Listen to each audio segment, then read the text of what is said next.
Is the Ark of Covenant really in Ethiopia? Hi, this is the Sankofa Pan-African series. Please support us by taking a few seconds to click on the subscription button if you've not already done so. Thank you. Now, in order to answer the question whether or not the Ark of the Covenant is really in Ethiopia, let's take a look at some of Ethiopia's early history. As I said in the previous episode, the Ethiopian Empire, also known as Abyssinia, covered the area of present-day Ethiopia and Eritrea. It came into some formal kind of existence around 1270 AD. However, the beginnings of a state were evident in the area that would later become known as Abyssinia or the Ethiopian Empire by 980 BC.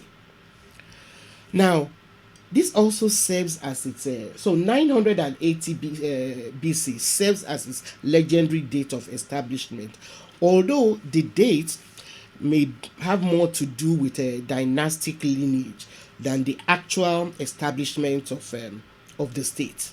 The Zagwes were Ethiopia's first rulers. The Zagwe dynasty ruled Ethiopia from the end of the kingdom of Aksum, which took place around the 9th or 10th century, to 1270, when Yekuno Amlak defeated and killed the last Zagwe king in battle.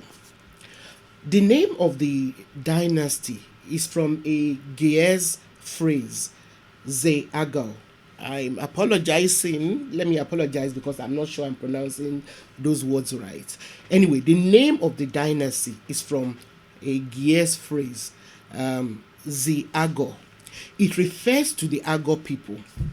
Although the area now known as Eritrea was conquered by the Umayyads in 710 AD, Ethiopia did not capitulate to Islamic attack because of the hospitality which Ethiopia provided to Muslims during the lifetime of Prophet Muhammad. As such, Ethiopia continued to thrive as a predominantly Christian kingdom surrounded by Muslim states. Now, the Umayyads, or Banu Umayya, were an Arabic clan which descended from Umayya ibn Abd Shams. The clan initially opposed Prophet Muhammad, but eventually embraced Islam before the Prophet's death in June 632 AD. Now, after the death of Prophet Muhammad, the Umayyads were one of the four caliphates which struggled for power.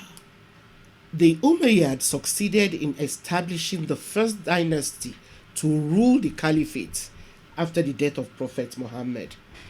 Now, in Ethiopia, the Zagwe dynasty was followed by the Solomonid dynasty under the Habesha. It is believed that the name Abyssinia is derived from the word Habesha.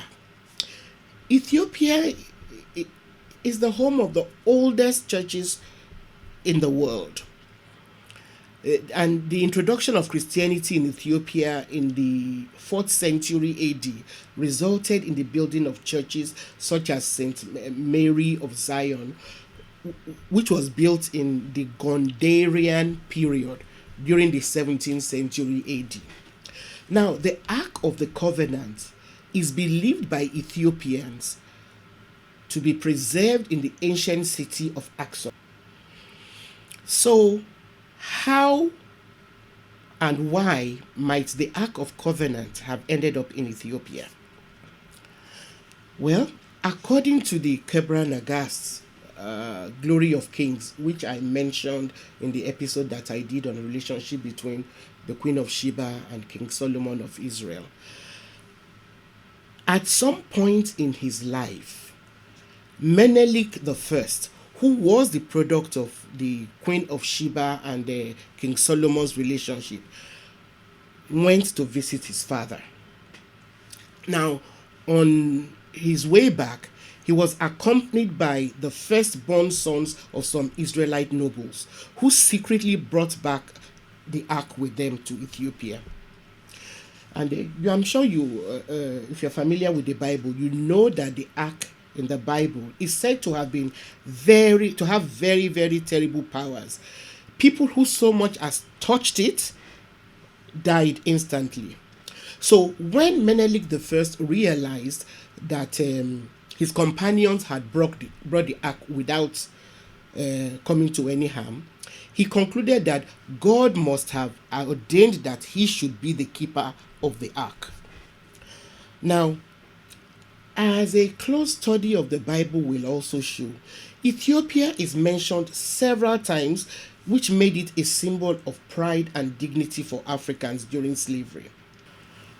Now, for me personally, Ethiopia represents one of the most salient testimonies against Eurocentric conceptions that Africa has had no civilizations of its own, and as such requires a supervising, helping hand from colonial powers in order to progress and develop.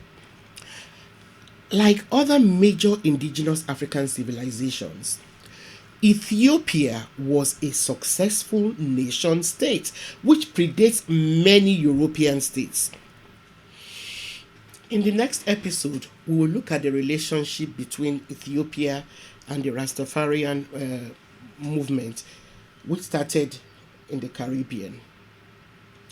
Thanks for watching the Sankofa Pan-African series. I hope you know that we can only continue if you support us. Please do so by giving us a thumbs up if you like our videos. Also help by sharing our videos with your friends and contacts. See you next time.